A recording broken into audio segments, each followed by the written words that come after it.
A report published in the last hour has revealed that the polar ice caps are melting 3 times faster than they were 20 years ago. A team of scientists who've spent the last 2 decades studying the ice sheets of Greenland and Antarctica say they've also found evidence of the effect the melting ice is having on sea levels.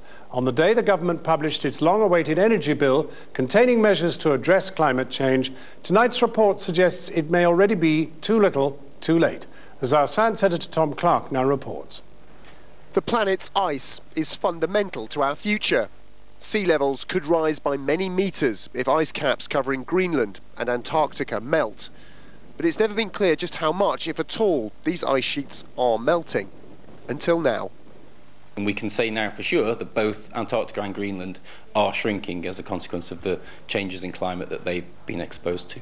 The analysis shows that both ice caps are most definitely melting.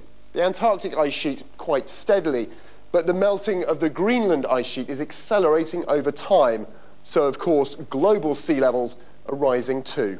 The study combined data from 10 different ice monitoring satellites. It found ice sheets are melting around 3 times faster than they were in 1992.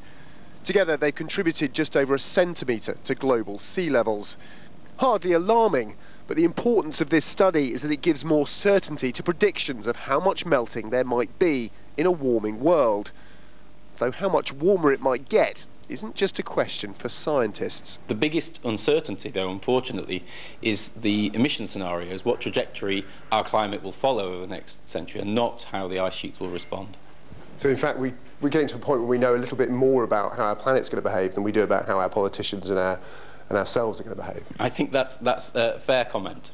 The study is published as nations convene in Doha for the annual round of global climate talks. Little real progress towards stopping carbon emissions is expected.